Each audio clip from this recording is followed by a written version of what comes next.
Hola Iglesia Gracia, cada uno de ustedes sea bienvenido. No cabe duda que Dios movió sus corazones para que hoy se conectara a nuestro canal. La palabra de Dios tengo la certeza que va a llegar a sus corazones. Así que te exhorto que abras tu corazón, abre tu alma, tu espíritu y sin duda alguna Dios hoy hablará a tu corazón. Cada uno de ustedes sea bienvenido. Normalmente cuando uno va terminando el año, uno hace varios planes, cambios, y corre y va de nuevo, ¿verdad?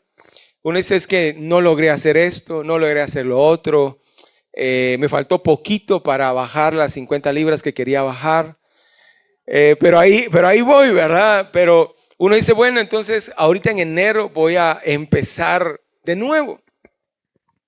Y ese es el nunca acabar, ¿verdad? O sea, a mí me pasa, no sé si a ustedes les pasa, pero a veces uno quiere que el próximo año sea mejor, pero hay claves, humanamente hablando, que son claves para tener el éxito si uno no hace esos cambios.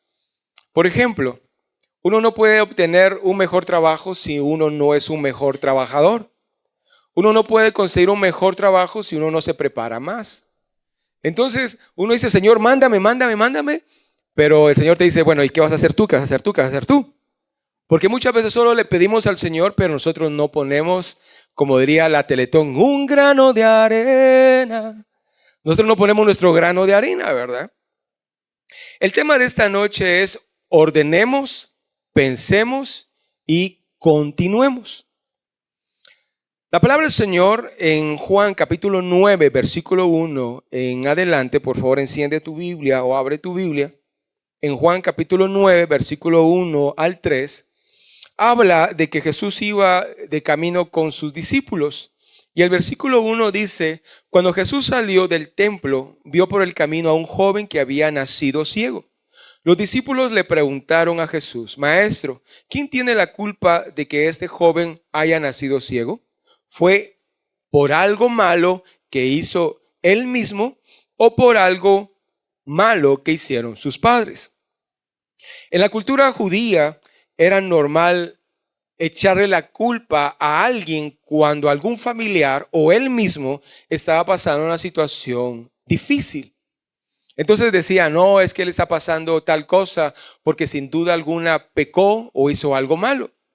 E inclusive en nuestra sociedad hay iglesias que si tú estás enfermo o si tú estás sin trabajo, sin tú eso y lo otro, pues te señalan que hay pecados ocultos que no has confesado, pecados que tenés que confesarlos y decirle al Señor que te perdone. Pero no necesariamente es una regla precisamente esto. ¿Por qué razón? Porque miren el versículo 3, Jesús les dice a sus discípulos, ni él ni sus padres tienen la culpa. Nació así para que ustedes vean cómo el poder de Dios lo sana. O sea que la enfermedad que tú tienes, déjame decirte que puede ser que Dios quiere glorificar su nombre en esa enfermedad. Déjame decirte que en esa necesidad que tú tienes, Dios quiere glorificarse en esa necesidad que tienes. O en esa situación complicada, emocional, sentimental. Dios quiere glorificarse en medio de esta situación. A veces nosotros vemos las empresas florescentes, no fluorescentes, florescentes, que florezcan, que florecen. Disculpen, pero a veces el inglés y el español se me confunde un poco. Entonces, cuando nosotros miramos que los negocios florecen, uno dice, Dios, yo quisiera ese negocio. Yo les pregunto, ¿cuántos quisieran ser dueños de Pollo Campero? Voy primas. ¿Cuántos quisieran ser dueños de Mazda de Didea? Hermano, usted tendría carros nuevos todos los años. Pero uno no sabe cómo empezaron ellos. Entonces muchas veces nosotros solo miramos el resultado final, pero ignoramos el proceso inicial o el proceso intermedio. Entonces, no necesariamente el proceso en que tú estás actuando mal o has hecho algo malo. Hay quienes Tal vez sí, pero no en su mayoría. Entonces viene Jesús y le explica a sus discípulos que lo que hoy por hoy está pasando a este joven que no tiene la vista es porque Dios quiere glorificarse. Y dentro de esto, yo quiero ponerte un ejemplo. Todos hemos escuchado que el pueblo de Israel estuvo en Egipto. Y voy a ir un poquito antes, donde Jacob tenía sus hijos, y José fue llevado esclavo a Egipto. Pero este hombre y sus hijos vivían en Canaán, en la tierra que Dios le había prometido a Abraham. Pero como hubo hambre, ellos se tuvieron que trasladar de Canaán a Israel. Entonces, cuando llegaron a Egipto, se llegó, como diríamos en el buen chapín, toda la tribu, ¿verdad? Toda la mara de este hombre llegó a Egipto. Y total de que se quedaron ahí viviendo. Dice la Biblia que ahí pues murió José y toda la familia de Jacob o de Israel. Pero después pasaron varios años, y de repente un faraón, el que conocía a José, murió. Y vino otro faraón que desconocía qué había hecho José y empezó a ver que el pueblo de Israel empezó a prosperar, empezó a crecer en número y en sus bienes. Entonces, poco a poco los empezaron a esclavizar y en total tardaron 430 años en Egipto, en esclavitud. Entonces, bajo este contexto, yo quiero que miremos tres cosas. El primero es de dónde venimos, el segundo es en dónde estamos y el tercero es a dónde vamos. Se lo repito de nuevo. El primero es de dónde venimos, el segundo es en dónde estamos y el tercero es a dónde vamos. Bueno, entonces, el punto número uno era que el pueblo de Israel venía de la tierra prometida, de Canaán, pero se estableció, en este caso, en Egipto. Y ahí estuvieron cautivos 430 años. Muchas veces nosotros nos acomodamos y muchas veces cuando nosotros nos acomodamos, las cosas empiezan a tornarse complicadas. Miren, el pueblo de Israel bien se hubiera podido ir a los 20, 50 años. Ya terminó el tiempo, ya no más hambre hay en todo el mundo. Entonces ellos bien hubieran podido regresar a la tierra prometida sin ningún problema.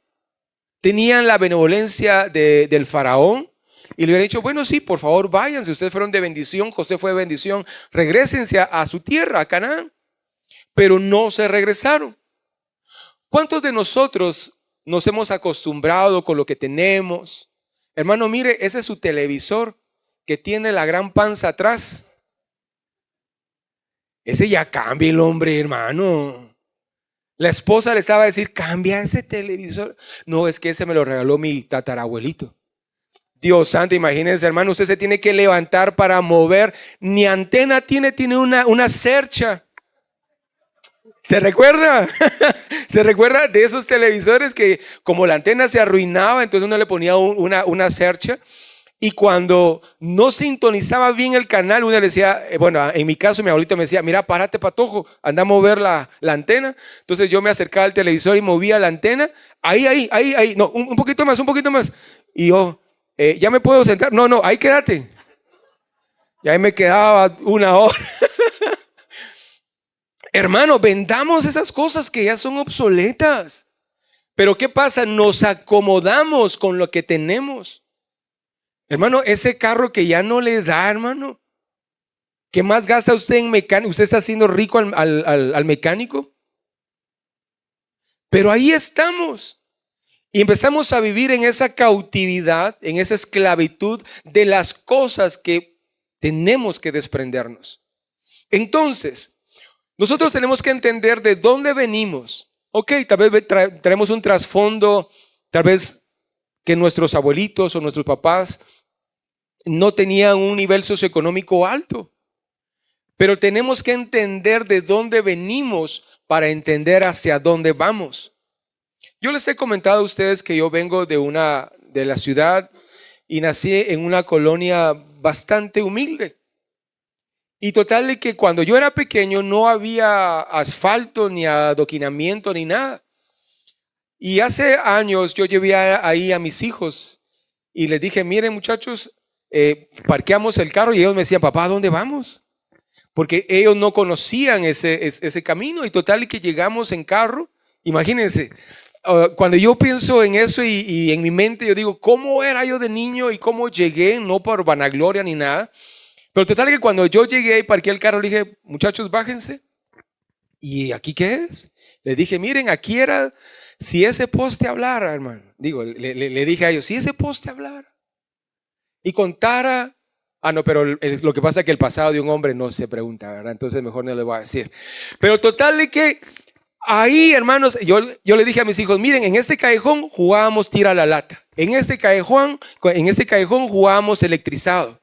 En este callejón, y miren hermanos, mis hijos se me quedaron viendo y en eso dijeron ellos, wow, aquí era donde tú creciste, aquí fue donde tú jugaste. Entonces yo le dije, sí, aquí es. Entonces yo le expliqué a ellos que ahí era donde yo había nacido y crecido. ¿Por qué razón? Porque es importante saber y entender, inclusive más a nuestros hijos, de dónde venimos. Tal vez hoy tus hijos tienen un iPad o una tablet, por ejemplo. Pero él no sabe que tú ni siquiera tenías una televisión para ti en tu cuarto. En mi caso, por ejemplo, había un teléfono en la cuadra donde yo vivía, solo había un teléfono. Había solo una persona que tomaba agua pura salvavidas, cuando todavía estaban las cosas de vidrio. Los demás en chorro tomábamos agua. Pero es importante de dónde venimos para entender hacia dónde vamos.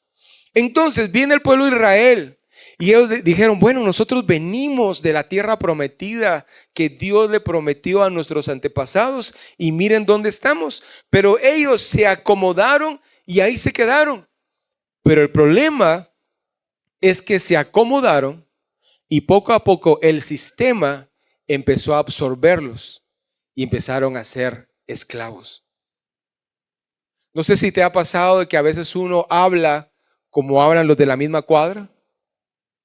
Uno actúa como actúan los demás familiares. ¿Por qué? Porque uno se asocia con las demás personas. Yo me recuerdo cuando era jovencito, me trataba de reunir con algunos muchachos ya grandes y trataba la manera de hablar con ellos o hablar como ellos hablaban, pero no se me daba. ¿Pero por qué? Porque uno trata la manera de hacer lo que las personas hacen. El segundo punto es en dónde estamos. Israel le pedía a Dios que los librara. Y cuando llegó Moisés, les dijo, Dios escuchó sus oraciones. Entonces vino Dios, levantó a Moisés y los sacó victoriosos hacia el desierto. Ahora miren esto. Ellos se tardaron 40 años desde Egipto y regresar a la tierra prometida que era Canaán. 40 años. Y según estudios, si hubieran tardado 30 días en llegar. Y si nosotros miramos la relación entre 30 días a 40 años, hermano, hay una gran diferencia. Pero ¿sabe por qué, hermano? ¿Sabes por qué? Porque muchas veces es por nuestra mala actitud. Y muchas cosas que nosotros podemos tener u obtener, a veces nos tardamos muchos más años de los que nos debería de tardar. Te pongo un ejemplo. Por ejemplo, estos israelitas iban en el desierto y alegando con Moisés. Moisés, ¿por qué no nos dejaste allá morir En Egipto. Allá habían sepulcros.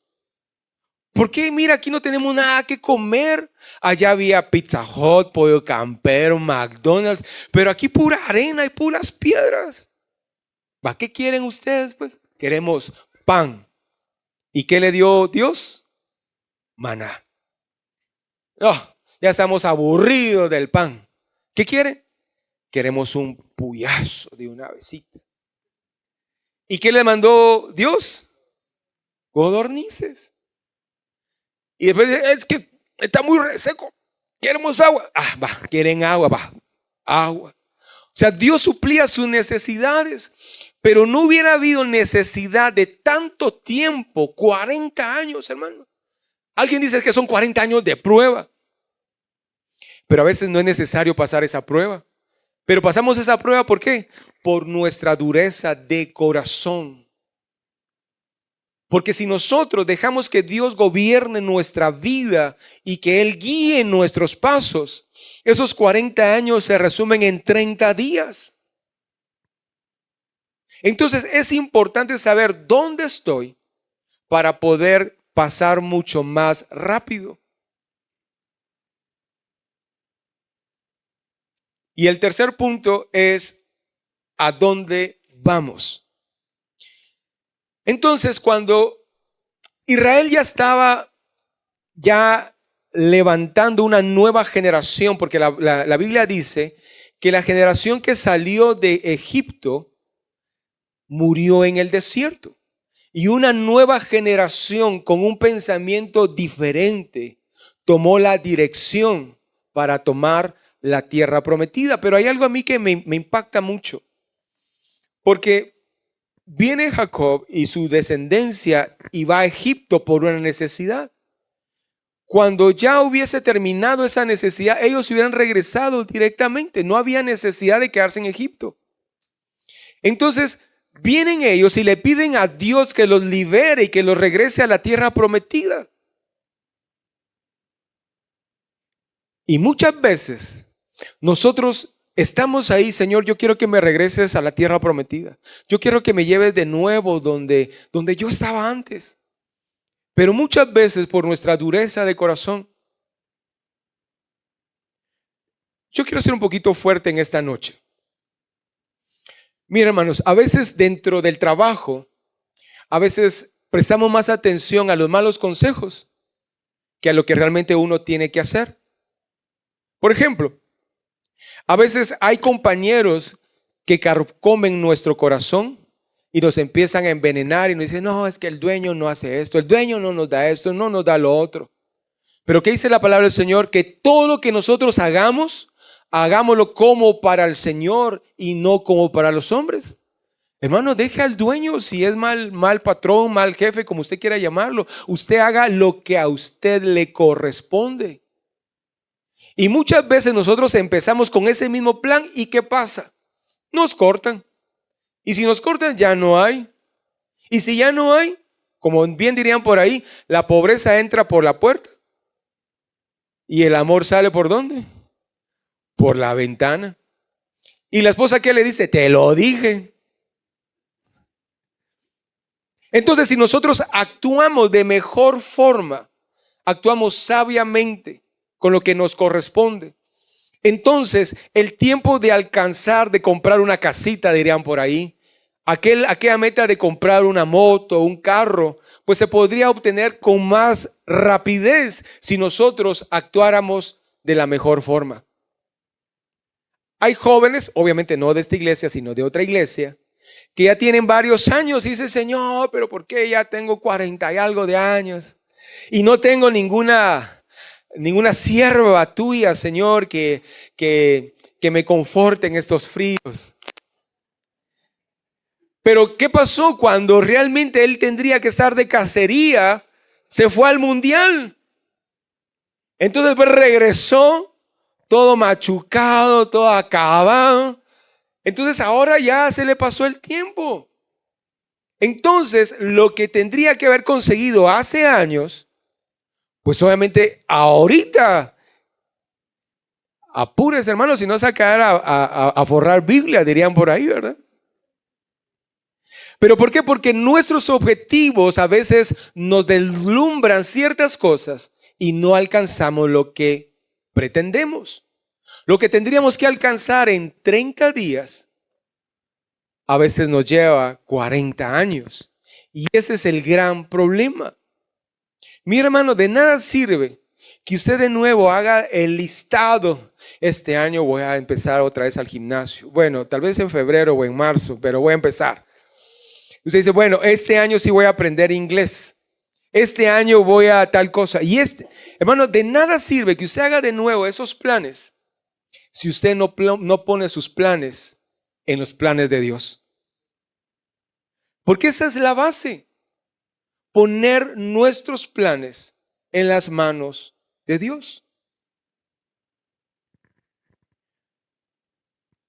Cuando el pueblo de Israel entendió hacia dónde iba, fue mucho más rápido el proceso. Cuando se levantó un joven llamado Josué y Dios le dijo, mira que te mando que te esfuerces y que seas valiente, no temas ni desmayes. Hermano, mira, no eran 10 personas las que iba a llevar a la tierra prometida, no eran 100, no eran 1000. Si no estoy mal y no quiero exagerar, eran aproximadamente 1,000,000 y algo de personas. Era una nación grande. Por eso viene Dios y le dice, mira papadito, no te desanimes por favor. Yo sé que estos son duros, pero los que eran más duros ya quedaron tirados en el desierto. No te preocupes, es una nueva generación. Y yo no sé si te ha pasado a los que ya son contemporáneos míos y los hijos vienen detrás de uno con la empresa o el negocio y vienen con nuevos bríos, nueva energía, nuevos pensamientos. ¿Por qué? Porque es un pensamiento diferente. Pero en Cristo no importa qué edad tengas o cuántos años tengas, porque Él renueva nuestros pensamientos. Hermano, ¿cuántos años tenía Abraham y Sara cuando Dios les hizo tener a Isaac? 100 años tenía Abraham, hermano. Y usted ya se mira viejo. Esas canas solo son de adorno, hermano. Esas canas son para que nos miremos intelectuales. Esperemos que así sea. Hermano, pero sí, estamos pollones todavía. Y Dios puede transformar nuestros pensamientos y lograr los objetivos. Pero mira, como hijos de Dios, yo quiero decirte esto. Nuestro principal objetivo no es tener una empresa, no es tener un mejor trabajo, una moto, un carro, sueldos, puntos. No es ese nuestro objetivo. Nuestro objetivo como cristianos, como hijos de Dios, como dice la palabra de Dios, es ver al Señor algún día cara a cara. Ya sea si Él nos manda a llamar, o ya sea si Él viene en su segunda venida. Este es nuestro objetivo principal. Entonces, como hijos de Dios sabemos hacia dónde vamos, ¿o no es cierto? ¿O no es cierto, hermanos? Ok. Entonces, como hijos de Dios sabemos hacia dónde vamos. Y como dice la palabra de Dios, estamos en este mundo, pero no somos de este mundo. Entonces, mientras estamos en este caminar por esta tierra, entonces la palabra de Dios dice que los planes de Dios para nosotros no son planes de mal, sino son planes de bien. Entonces, ¿qué quiere decir esto? Que Dios quiere verte el bien. Entonces, cuando yo sé en dónde estoy, a dónde voy, entonces yo ya puedo planificar, yo ya me puedo organizar. Pero si yo te pregunto, ¿para qué tú quieres más dinero? Por ejemplo, hoy ganas, ¿les parece bien un sueldo de 20,000 quetzales? Aleluya, ¿dónde? ¿Para qué quieres un sueldo de 20,000? Hermano, es que usted no sabe las cirugías que me puedo hacer con 20,000. Es que usted no sabe, hermano, lo que yo puedo hacer con 20,000. Puedo hacer eso, puedo hacer lo otro. Pero mi hermano, si uno no sabe administrar lo poco que tiene, cuando venga la abundancia, no lo va a saber administrar y lo va a derrochar. La mayoría de hombres cuando tienen más dinero, ¿qué pasa? se enloquecen y se miran más guapos. ¿O no es cierto? Brad Pitt no es nada. Y lastimosamente, ¿cuál es el pecado donde caen los hombres cuando tienen dinero? Las mujeres. Entonces, muchas veces nosotros no podemos o no sabemos administrar lo poco. Los 50,000 quetzales que ganas al mes, hermano, administralo bien, aunque sea poquito. Va, pues 40. ¿Cuánto pues? 30. Va, no importa cuánto ganes, pero administralo bien. Un consejo te doy. Cuando salgas, hermano, cuando salgas con tu familia a comer, de una vez di, tengo 100 quetzales. ¿A dónde vamos a comer? ¿Por qué razón?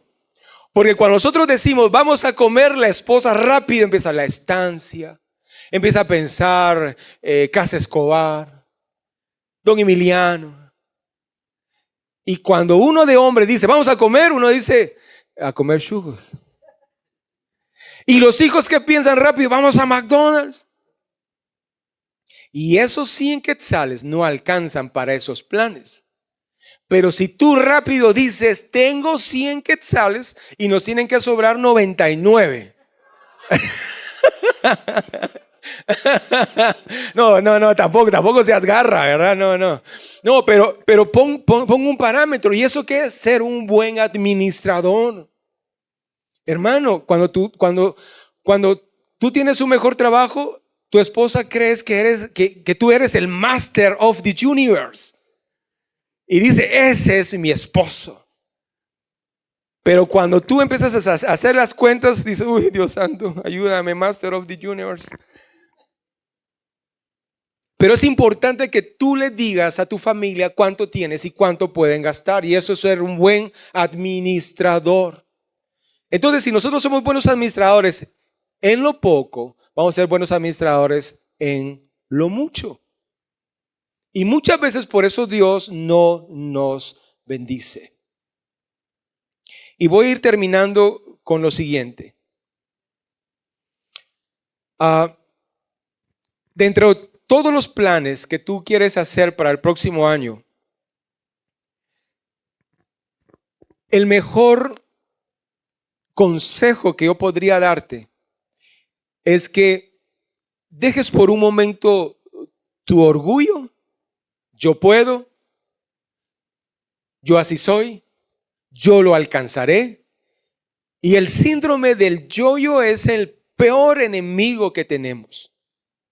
Cuando nosotros dejamos el yo por un lado y le decimos, Señor, cuando volvemos en sí y recapacitamos que Dios es el supremo dador y que nosotros simplemente somos administradores, mayordomos de lo que Dios nos da, vamos a poder entender y poder alcanzar grandes cosas. En el libro de Lucas, en el capítulo 15, versículo 17, habla la historia de el hijo pródigo. Y yo le pondría más la historia del padre incondicional. Porque aunque la historia se centra en el hijo pródigo, el padre incondicionalmente estaba esperando a su hijo. Y esa es la figura de Dios hacia nosotros. Mira, tú te puedes ir al mundial, hermano. Te puedes ir a hacer y deshacer lo que tú quieras. Puedes ir a derrochar lo que tú tienes. Puedes hacer y deshacer con tu vida, que Él está ahí esperándote. Él está ahí con los brazos abiertos, esperando el momento que tú vuelvas en sí y digas, necesito regresar a casa. Mira lo que dice el versículo 17 de Lucas 15. Y volviendo él en sí, repite conmigo, y volviendo en sí, dijo, ¿Cuántos jornaleros en su casa de mi padre o en casa de mi padre tienen abundancia de pan y yo aquí perezco de hambre? Me levantaré e iré a mi padre y le diré: Padre, he pecado contra el cielo y contra ti. Ya no soy digno de ser llamado tu hijo. Hazme como uno de tus jornaleros. Para los que saben la historia, este padre tenía dos hijos, el grande y el pequeño. El pequeño le dice: Padre, dame mi herencia. No había necesidad que el papá le diera su herencia, porque los padres, lo que hayan ganado, no están en la obligación de darle la herencia a su hijo, sino lo dan por amor, no por obligación. Y viene el hijo orgulloso y le dice: dame lo que a mí me corresponde. Y el papá le dice: bueno, está bien. Le das lo que le corresponde a su hijo, la heredad. Y el hijo se fue lejos a vivir la vida loca, como diríamos. Y lo que pasa es que cuando nosotros tenemos dinero, cuando estamos bien económicamente, abundan los, entre comillas, amigos. Y vamos aquí y vamos allá y celebremos y que compremos y que tomemos y ajúa y ay, etcétera, etcétera. Pero ¿qué pasa cuando ya no hay dinero? Mucho gusto, creo que me están llamando, adiós. Y eso le pasó a este joven. Se quedó sin dinero, se quedó sin amigos y tuvo que empezar a trabajar, pero no consiguió trabajo. Y el único trabajo que encontró fue el trabajo más despreciable para los judíos. Era cuidar cerdos. Si para ellos era una transgresión, era algo inaudito comer carne, cuidarlos era peor. Y él llegó al extremo, escúchame esto, de desear comer lo que comían los cerdos. O sea que él no llegó al sótano. Él llegó al sótano del sótano del sótano del sótano. O sea que si tú estás en el sótano, hermano, no te preocupes, hay más niveles más hacia abajo. Ahí depende de ti si tú quieres llegar a ese punto. Pero él llegó hasta el punto más bajo. Y estando en ese punto más bajo, dice esto: volviendo en sí. Cuando dice esa palabra, volviendo en sí, él dijo: ¿qué estoy haciendo? ¿En qué lugar estoy en este momento? Y regreso a las tres cosas que hablamos. Él analizó de dónde vengo, él analizó en dónde estoy y analizó a dónde puedo ir. Lastimosamente allá afuera hay mucha gente que está desperdiciando su vida. Y tarde o temprano ese dinero se va a acabar. Confiemos y esperemos en Dios que ellos tengan el tiempo y el momento oportuno para volver en sí y arrepentirse y acercarse a ese Padre amoroso. Yo quiero decirte en esta noche que de nada sirven los planes que hagamos para el próximo año si no vencemos nuestro orgullo. De nada sirve todo lo que nosotros hagamos si no le decimos al Señor: Señor, ayúdame. Entender que hay un Padre que está dispuesto a perdonarnos, a limpiarnos de todo lo malo que hicimos. Y mira esto, no solamente nos recibe, sino que aparte de eso nos manda a arreglarnos, nos pone vestiduras adecuadas. Y eso es lo que hace Dios. Lo malo, ¿sabes qué es? Que muchas veces nosotros metemos a Dios dentro de una religión. Y esa religión puede ser mormona, musulmana, católica, testigo de Jehová, evangélicos, protestantes, como tú quieras llamarle. Pero Dios no está en una religión, porque Él no vino a instituir una religión. ¿A qué vino Dios? ¿A qué vino Cristo?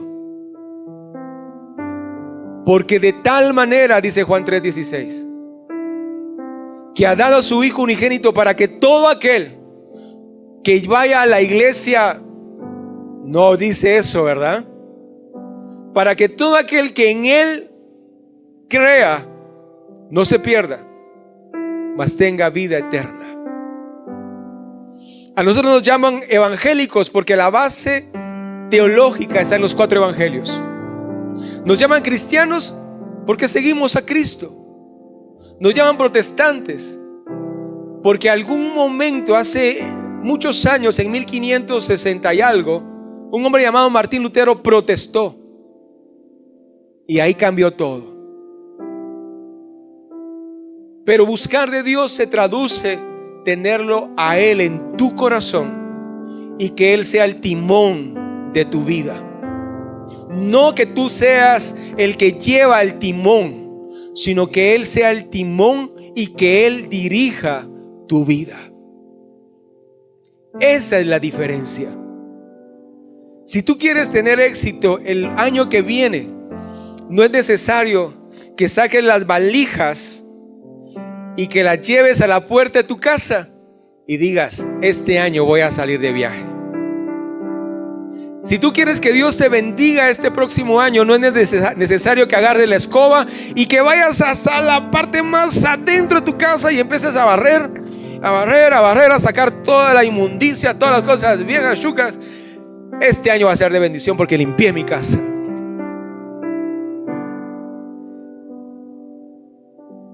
Si este año tú quieres una novia, un novio, te quieres casar, no es necesario que te pongas una ropa interior de tal color. Bueno, no sé si ustedes lo han hecho, ¿verdad? A mí me han contado.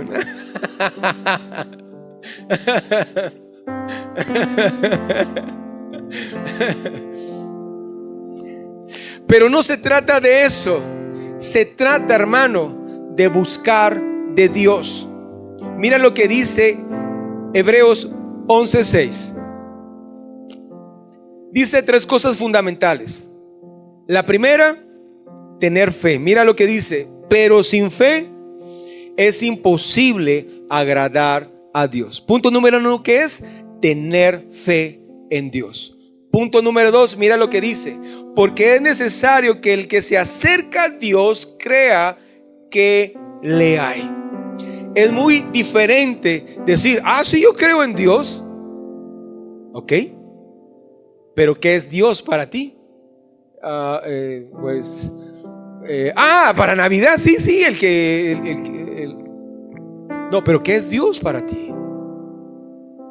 O sea, yo tengo que tener fe en Dios, pero tengo que entender quién es Él, no solamente en mi vida, sino alrededor de todo lo que vemos y de lo que no vemos. Y punto número 3, mira lo que dice al final, y esto me fascina, y dice: y que es galardonador de los que le buscan. Entonces, ¿cuál es el proceso para que Dios nos bendiga? Punto número 1, ¿cuál es?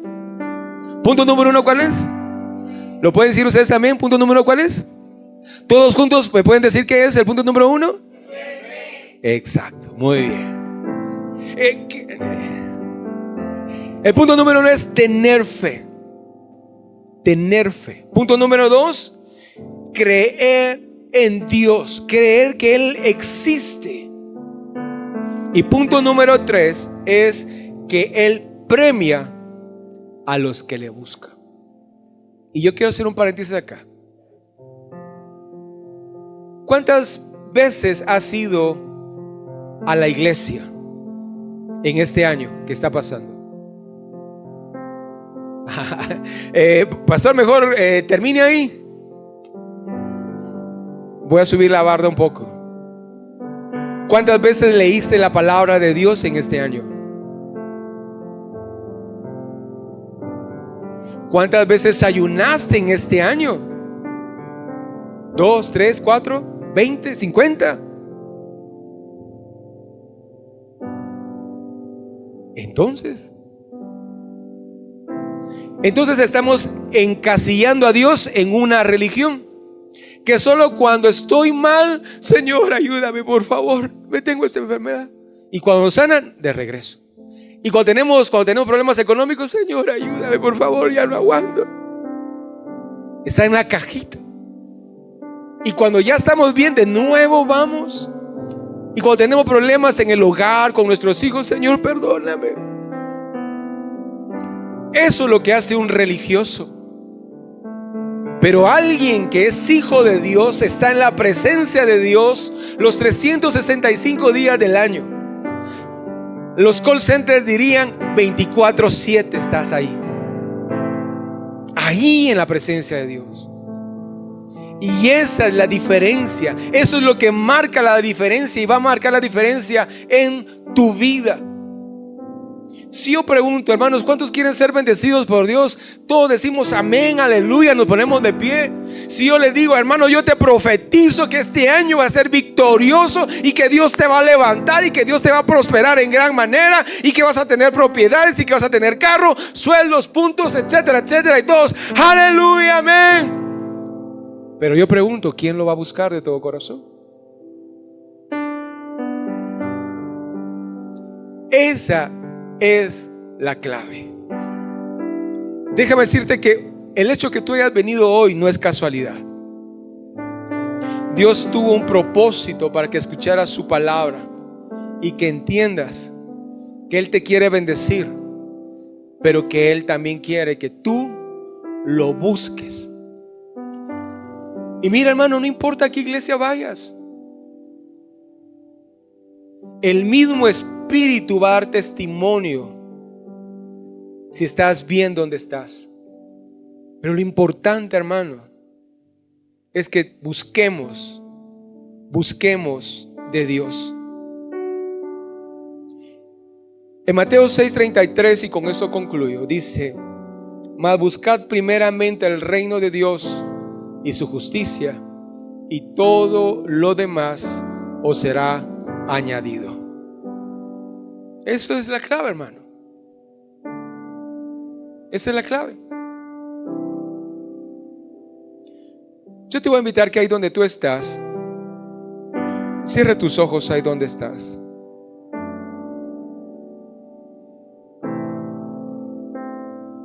Y así con tus ojos cerrados tú le digas: Señor, a ti no te puedo mentir. A ti no te puedo ocultar lo más profundo de mi corazón. Tú sabes, Señor, cuáles son mis anhelos, mis deseos. Mi Dios, tú sabes lo que yo quiero lograr. Pero me he pegado con la pared una y otra vez. Pero en esta noche yo quiero poner delante de ti, Señor, mis planes, mis proyectos. Porque esta reunión de hoy se llama Gracias por tu gracia. Y le vamos a dar gracias a Dios por lo que nos dio este año y por lo que nos va a dar el próximo año. Pero muchas veces no dejamos que la bendición fluya, esa bendición de parte de Dios en nuestras vidas, porque nosotros no dejamos que Él gobierne nuestras vidas. Ahí donde tú estás, yo quiero pedirte que te pongas de pie. Escúchame esto. Yo quiero pedirte que te pongas de pie. Si tú en tu corazón quieres decirle: Señor, ayúdame a darte mi vida, a entregarte mi vida, a entregarte mi tiempo, a entregarte todo lo que yo soy. Porque como bien dice tu palabra, que busquemos primeramente tu reino y tu justicia, y todo lo demás os será añadido. Yo te voy a invitar que te pongas de pie y que le digas en esta noche: yo te doy gracias, Señor, por la bendición que yo he recibido en este año que está pasando. Pero al mismo tiempo te quiero pedir perdón, Señor, porque no he sido la mujer que tú has querido o el hombre que tú has querido. Me he desviado a la izquierda o a la derecha por mis propios afanes, tal vez por mi orgullo. Pero en este momento, Señor, yo me pongo delante de ti y te pido, Señor, que tú obres en mi vida. Vamos, díselo, hermano, díselo ahí donde tú estás. Y dile: Señor, gracias, porque tú has sido fiel conmigo. Pese al como yo he sido, Señor, tú has sido fiel. Tu mano me ha sostenido a este momento, Señor Jesús. Y yo he visto tu gloria y tu poder en mi vida. Pero en este momento yo te pido, Señor, que tú me ayudes a seguir adelante, a obrar en ti, Señor Jesús. Oh sí, Señor. Oh sí, Señor.